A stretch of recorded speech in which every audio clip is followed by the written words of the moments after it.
I'm Jason Lewis. And I'm Thomas Mills. Welcome to Climate Optimists. As a couple concerned citizens, we're on a journey to explore climate solutions and ways each of us can make a difference. So we're continuing our Ask this month to help spread the word about the podcast. So if you know someone who's concerned about climate change, tell them about the podcast. People-to-people recommendations really make a difference in terms of us being able to grow our listener base and ultimately spread our message. So this week, we're going to be tackling the topic of energy storage. And I know before we go further, it's probably not the sexiest topic in the world, but energy storage is literally the key to us achieving a carbon neutral grid.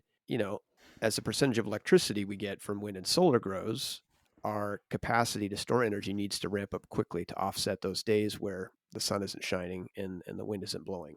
But before we dig into energy storage, Thomas, I've heard we've got a good reason for hope this week.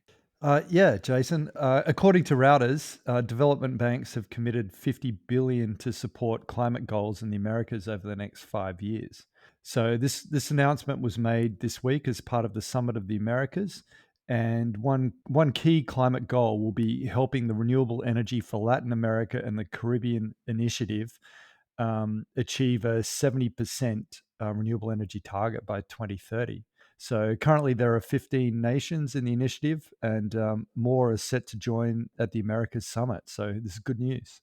Yeah, indeed. I mean, I know we often focus here on money being put forth to help climate change as a reason for hope, but the reality is nothing happens without the capital. So yeah, I think this is a positive thing, and exciting to hear that there's more countries in Latin America and the Caribbean that are joining the call to go 70% renewable by 2030. If only China and Russia could be there by the same time.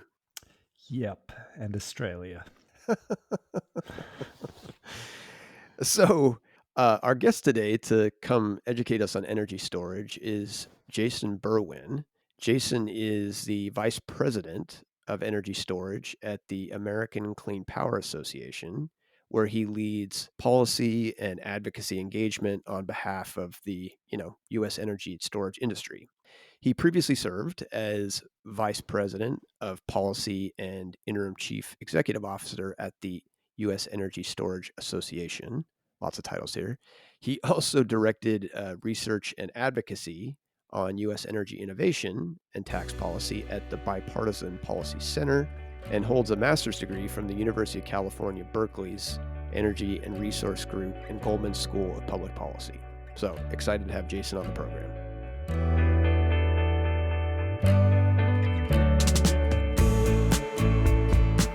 So, Jason, welcome to Climate Optimists. Thanks, Jason. Glad to be here. Start you off with a basic question. When you think about efforts to address climate change, what makes you hopeful? It's funny because I've been doing this for a while, and I have to say that I think the main thing that gives me hope is the change in the expectations and the narrative of so many people in business and in government to how are we going to do this rather than should we do something about this, right? It's a presupposition that we are going to act. And the how is really a lot of the question. Yes, there are political setbacks. Yes, there are battles to win. But at the end of the day, when I started thinking about climate change as a teenager, it was not most people's priority. And it is now front page news every day, which is unfortunate because oftentimes it's front page news for bad reasons. But I think it's also just, it's gone from being something that's sort of, oh, this is an environmentalist concern to, yeah, this is in everything. And we as a civilization need to address this to make sure, whether for selfish reasons or for altruistic reasons, that we are able to take care of ourselves. Yeah, well, it's heartening to hear that you've heard a change in that dialogue. I mean, we, talk to a lot of folks, and it seems like there is sort of this pivot that has happened for a lot of people where now the focus is really on, okay, tell me what to do so we can work our way out of this. Well, that's kind of a good segue, I guess. How did you find your way into the world of energy storage? So, do this very quickly. Uh, as a teenager, got into climate and clean energy concerns at the urging of a good friend, and as you know, my first act was to convince my parents to buy clean energy, renewable energy certificates through an energy retailer when I was a teenager. Fast forward many, many years, and after stints at the California Public Utilities Commission in private consulting, I went into sort of the federal think tank space on energy technology innovation policy. You can only spend really so much time focused on energy technology innovation before you say, there's one particular technology that I think is going to be a really big deal, and I'd better get into it as fast as I can. And that was energy storage back in 2015. Excited to get into that. So, I think everybody understands the concept of a battery, at its core, but wondering if you could just kind of describe what energy storage is from a power generation perspective, and why it's so important in terms of our efforts to decarbonize. Sure. So, energy storage is a unique asset because it is bidirectional. It can supply electrons to the power system, it can remove electricity from the power system. So, it is unlike generation in that sense because it goes both ways. That sounds pretty banal, but that capability is, in fact, very central to why energy storage is such an important part of clean energy transition in the power system, because the power system was designed to make sure supply and demand match at every single second or subsecond, really. And the entire design of how our electricity system works and the governance around it and the economics of that system are all built around this basic physics principle of electricity is not stored, so supply and demand have to match at all times.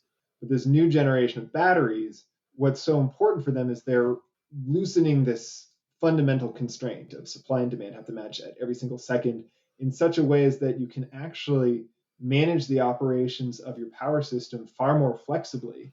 And that opens up all sorts of new operational capabilities in terms of saving money because you're able to utilize your existing generator fleet, your existing wires infrastructure just far more efficiently with that flexibility. And so you don't need as much excess capacity there, say, to meet just the single peak hour on the system, right? Similarly, it provides an enormous amount of reliability and resilience, can stabilize grids more effectively than any other resource. And fundamentally, it paves the path for adaptation to whatever supply mix the future power system will have, because again, that flexibility is really there to make non-dispatchable wind and solar dispatchable, to make inflexible nuclear flexible. And so that's kind of how we see energy storage's role in the power system. The reason that energy storage is critical to our efforts to decarbonize our society, I mean, I'll take it up to a 50,000 foot view. In energy, right, there's only three things we do with energy. We convert it from one form to another. And that's like what generation resources are doing. They're taking input and turning it to an output. You take fuel, you turn it into electricity. You take the movement of a turbine from wind, you turn it into electricity. And similarly, on the end use side, we take that electricity, we turn it into motion or light. That's all conversion technology. Then we have how we move energy around. That's wires, pipelines, right? That's how we move it from one place to another. The third thing we do is we store it, we keep it somewhere. And heretofore in human history, most of that has been in the form of, at least in the modern era, of as hydrocarbons. And if we do not figure out how to make the storage of energy something that does not fundamentally revolve around hydrocarbons, then all the effort we make on generation or conversion resources and on transportation resources will be fundamentally limited by the fact that our storage resources still are fundamentally tied to carbon. And that's why energy storage to me is such an important part of the journey here, because if we can get away from hydrocarbon-based fuels, whether that's through electricity storage, like in batteries and other technologies that we'll talk about, that's the direction I think that we need to go and make sure we're hitting the third leg of that stool of conversion technologies, transportation of energy, and storage of energy to actually decarbonize our power system.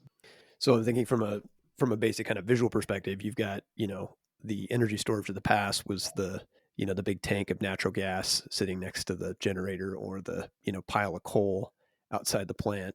And Right. the storage is really enabling us to move away from that to something that's carbon neutral.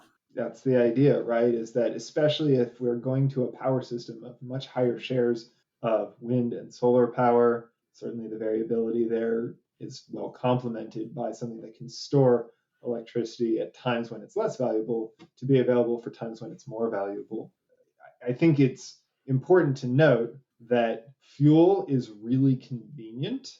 And so the great task here is to not just be able to create batteries, for example, at scale, although that's a huge part of what we're doing right now, but it's really a fundamental substitution of this technology of the hydrocarbon chemical bond with other things. Another way I like to think about this is that humans do not know how to store energy effectively except through really far back in our history through organisms, through meat, through way in which we get energy is through organic, biological means.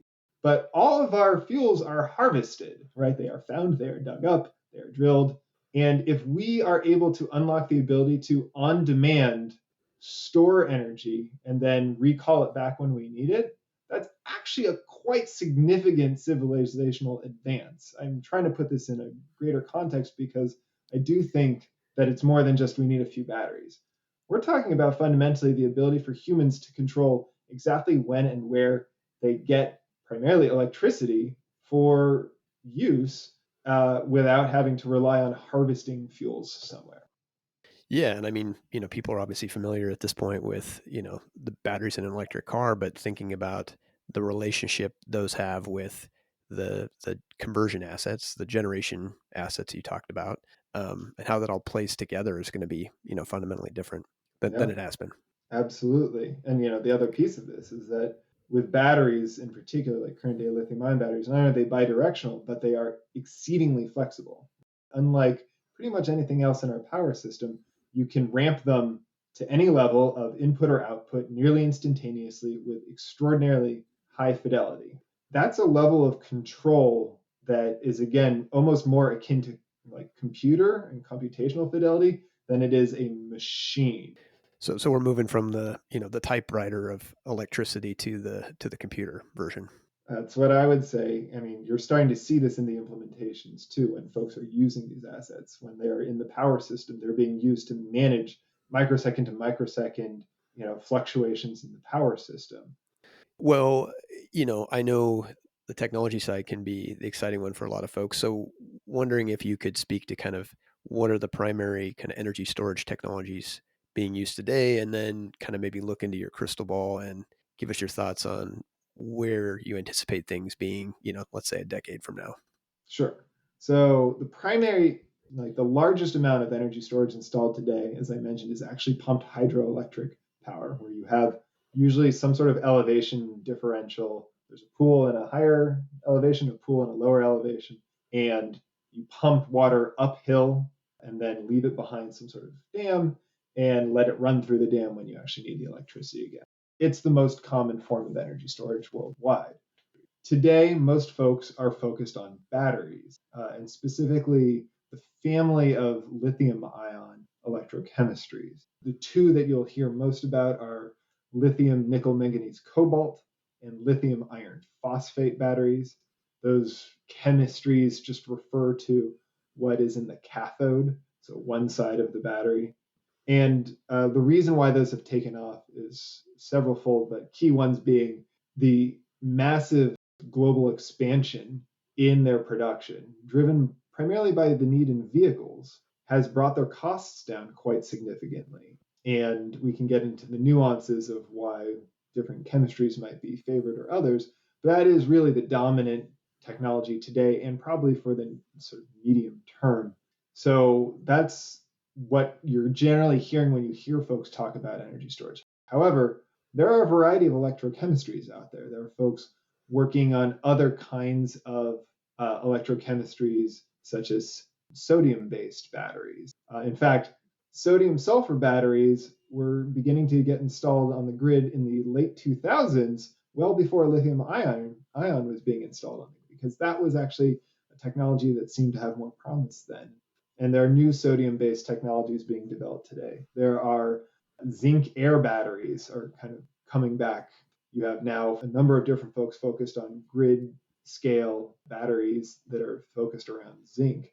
You have iron based batteries as well. And some of these are standard batteries that have solid electrode materials, but you're also seeing folks working with flow batteries where the electrodes are actually liquids.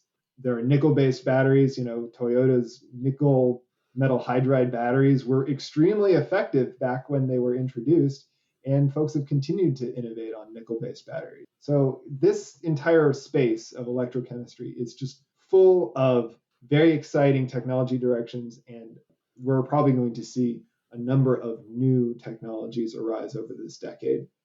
And then outside of electrochemistries, you've got thermal technologies, storing energy as a thermal mass, as heat or cool. That could be in the form of molten salts, molten metals. You have mechanical or physical types of energy storage. I consider pumped hydro one of those, but there are folks working on compressed air energy storage. So you have a variety of different options out there, and each of them is sort of vying for a different segment. It's very exciting to see all of these different technologies being worked on, and I am eager to see in 2030 who's going to be deployed at scale on the grid. So I think the next maybe natural question for folks is where, do vehicles come into this, right? Because we know we're moving increasingly towards electric transportation. What role do you see those potentially playing? And again, I know there's a lot of if thens that go into answering that, but just curious at a high level what your thoughts are. Yeah, it's the reason why it's such a compelling question is because you have 10 times the amount of batteries rolling around on wheels that you will have installed in a stationary grid application. And if you can utilize even a fraction, it could very easily match a lot of what's already being deployed on the grid. And then, of course, there are other exciting things. You have a resilience sort of component here, right? Like if someone has an electric vehicle, and it can power their home through blackouts or through extreme weather, you may be able to avoid a generator system. Similarly, because vehicles will be distributed across the power system, you don't have single point of failure type of concerns. So there's a lot of reasons why I think folks are excited here, but I don't think you can discount there are some challenges here too. How do you unlock things that are really have not been a part of the grid as grid assets? Like there are some really interesting and somewhat tricky regulatory questions there, but certainly there are a lot of smart people working on them. And if you can solve those challenges, and frankly, if you can make the economics work, I wouldn't be surprised if sometime this decade we see that business model being deployed at scale in certain places. Well, it's an exciting world ahead of us, that's for sure. So you mentioned the economic side of things. Wondering, what does like a wind or solar plant or wind or solar farm plus energy storage look like from a cost perspective compared to say something like natural gas that we talked about? So I think where you see this playing out is in many respects in these kinds of sort of utility procurements, right? Where you have different investor-owned utilities, particularly in the West. And what we've seen in recent years is a number of those utilities saying, hey, we used to, when we needed system capacity, a fancy way of saying something that's going to be there to back up the system during peak demands of the day or season for that matter, it almost always was going to be a gas plant, some iteration of gas-fired power plant. What's happening now is that those resources are being matched head to head on an economic basis with primarily battery storage. I think a key thing to bear in mind here is that it really does depend in large part on just what type of utilization you have. Similarly, we're seeing more utilities also pursuing hybrid, in most of the cases, are solar plus storage projects as being some amount of substitution for what would otherwise traditionally have been a gas plant, right? Because again, utilities are modeling what their system needs in order to remain reliable over the next 10 to 20 years. And they are seeing that the cost points have come down enough that a 4-hour battery and solar facility may, in fact, provide what their system needs for reliability more cost effectively. And I think you're only going to see that proceeding over time as long term the costs of these resources continue to decline. Well, it's certainly exciting to think about the fact that those conversations are, taking place real time, and that, as we get ready to retire more coal assets, that the status quo of like, okay, we'll put in a natural gas plant isn't sort of a decision that's made up front, right? That now utilities are saying, is a battery plus, a solar farm together going to meet my needs? And there's also a risk component here, right? Like, you know, basically what this asset will cost once you've bought it. But with a gas plant, and particularly, I say this in the middle of 2022, you don't know what gas prices are going to be in the future. And then, of course, there's the decarbonization imperative. How much do we expect that these, a fuel-based generator today is going to be used 10 or 20 years from now? Storage is a really helpful thing that you can be sure you will be able to use without either of those risks. In other words, if I'm an energy provider today, even though a natural gas plant might meet my needs today, I don't want to be sitting there in 15 years and having it unutilized because we've moved away from fossil fuels. Right. I think you teed up my next question, which I think is important with any sort of climate solution. What, from your perspective, is needed to really speed up that deployment of energy storage that we need in order to get to that power grid that's fossil fuel free? Sure. In the short run, I think some of the challenges right now have to do with just global supply chains being kind of scrambled, both due to pandemic and geopolitical events. I tend to say there are three basic things that you need to make sure if you have access to the grid. So that means we have efficient interconnection processes, and that those interconnection processes to the power system are appropriate for energy storage. That you need to make sure energy storage is enabled to compete head to head with other investment options in the power system. And then you need to be able to value and compensate the flexibility that energy storage provides.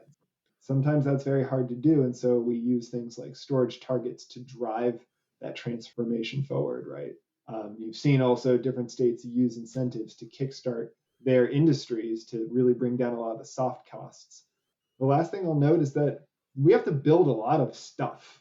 And that's going to be oftentimes a very local permitting and siting conversation. And I think in general, a decarbonizing power system means building lots and lots of new stuff: wind turbines, solar farms, battery storage facilities.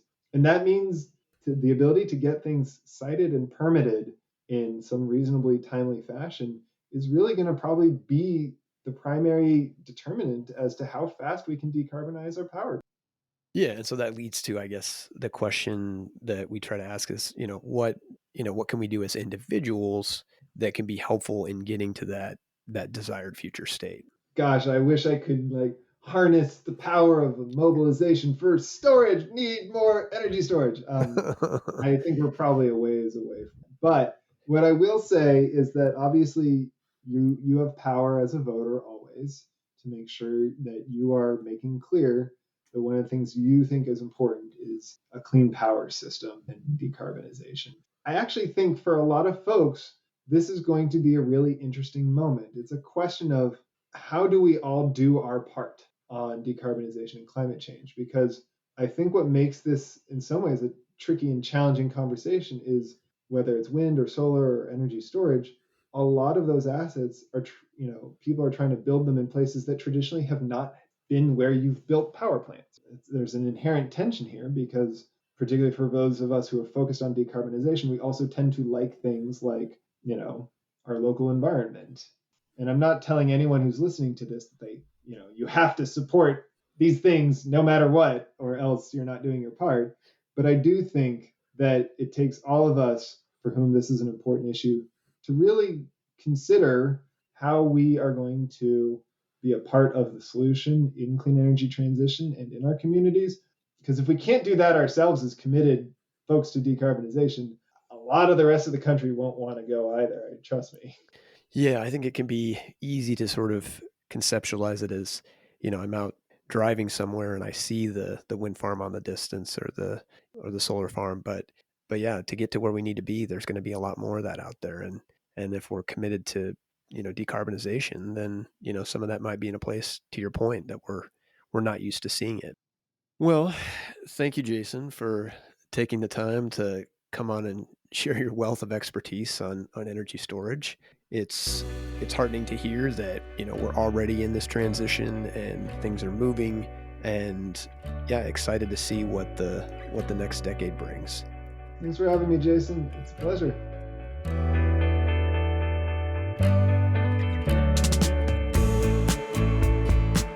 So, Thomas, what were your thoughts on the conversation with Jason?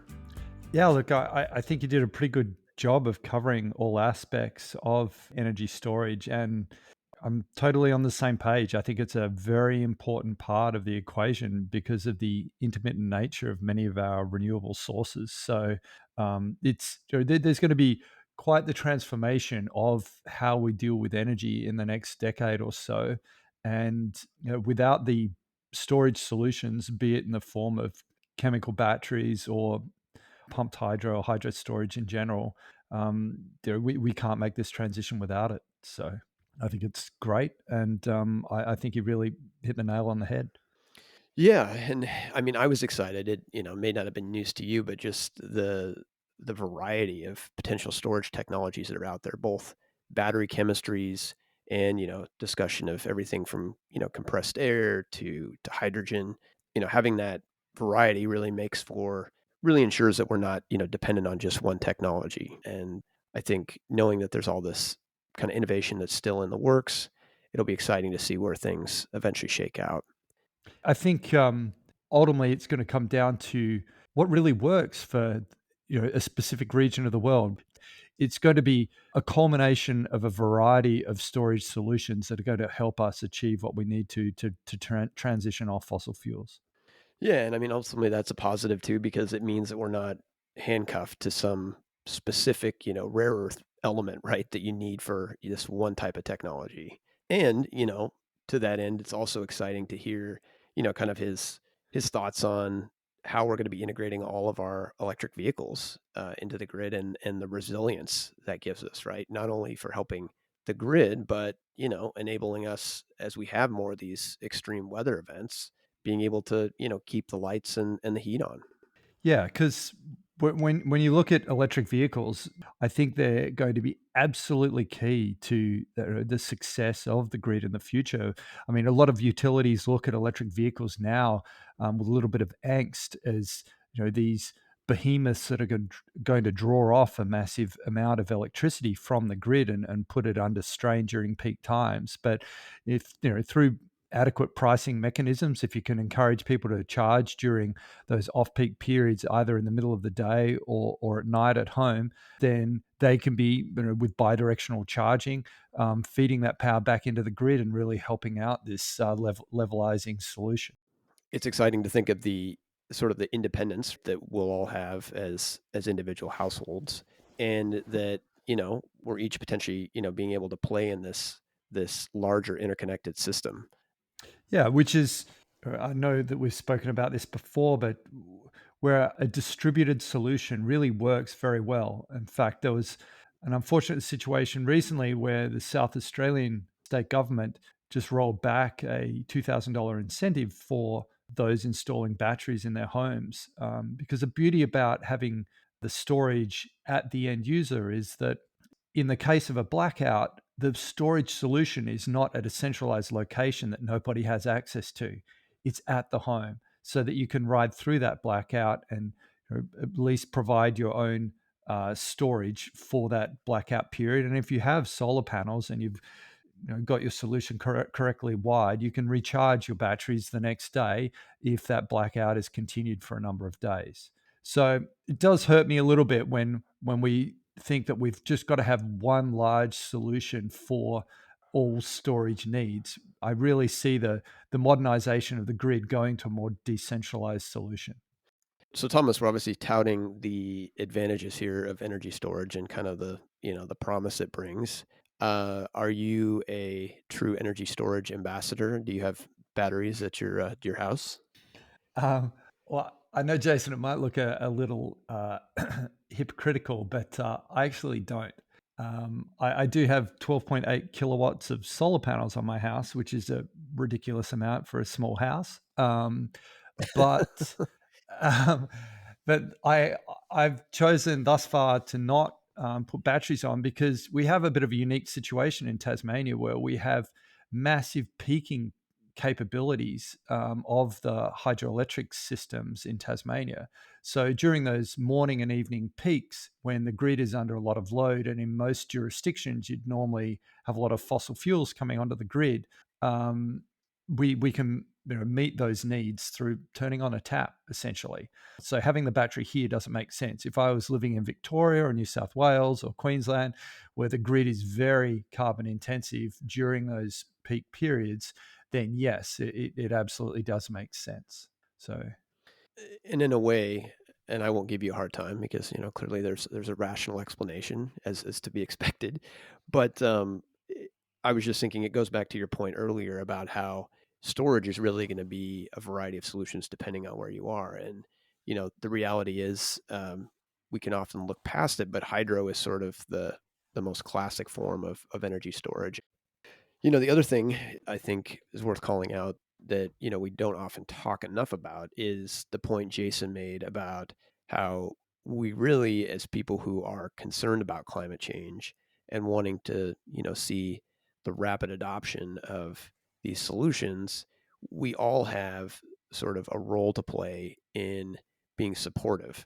And so, that gets down to the community level, and whether we're talking about a new solar farm being put in or wind farm or transmission lines, the reality is all of these updates are necessary for us to be able to be in a place where we have clean energy and mitigate the effects of climate change. And so I think it's important to call that out. yeah, I think along those lines, the beauty about things like wind turbines is at the end of life, or if we come up with some fantastic cold fusion solution, you undo 140 bolts, you dig the foundation down 3 feet below grade, cover it with some soil, and it's like the land was never touched before. With the solar side of things, I would really like to see every house and every building covered in panels using the existing interconnect points to their maximum capacity before we have to go and build too many solar plants on public lands and those sort of areas. But at the end of the day, most of this stuff can be recycled, reused. It's not like going and building a nuclear power station where for the next X number of thousands of years you're sitting there scratching your head wondering what to do with the waste problem. The reality is energy has a footprint. And if we expect to turn on that light switch or hop in that car, that there is going to be some footprint out there that we have to deal with. And, as you point out, not all solutions are created equally. So the more we embrace clean energy, the lesser that footprint. Which is why efficiency is, I think, something that's really important and worth looking at before you look at other forms of generation. I have a case this week that I was helping a friend on, and they're looking at insulating and putting a new heat pump system in their house. But the heat pump that they're speccing is more than double what it needs to be because the walls in the house are uninsulated. So I'm just like, go after the insulation first and foremost, reduce your requirement for energy. Because once you install something like insulation, that's it for the rest of the life of the structure. Those savings will continue. Yeah, that's a great point. And I mean, there's always the cheapest form of insulation, which, I think our grandparents used to talk about, which was that wool sweater that you're supposed to put on Yeah. when the house got a little cool. Yeah. Well, I guess this all leads to the question of, naturally, what can we do? And for this week, want to really, in the spirit of what Jason talked about, call for all of us where we can to be supportive of, these new energy projects and grid updates that take place in our community. The reality is, if we're committed to addressing climate change, we need to embrace, those solutions. And then, the second thing, which dedicated listeners are probably just tired of me talking about, is that we want to ask for folks to send a note to your senators to push them to get the climate provisions of the Build Back Better Act passed. There's been some recent updates in the news indicated that there are negotiations underway. And so it really is important that all of us take a moment to just send a quick note. We'll have talking points on our website to assist. Well, I think that's a wrap for this week. Thanks everybody for tuning in. Come back next week for more climate solutions, reasons for hope, and ways each of us can make a difference. Climate Optimists is made possible by Climate Stewards Collective. You can find us on the web at climateoptimist.co. And don't forget to follow us on social at Climate Optimist Podcast.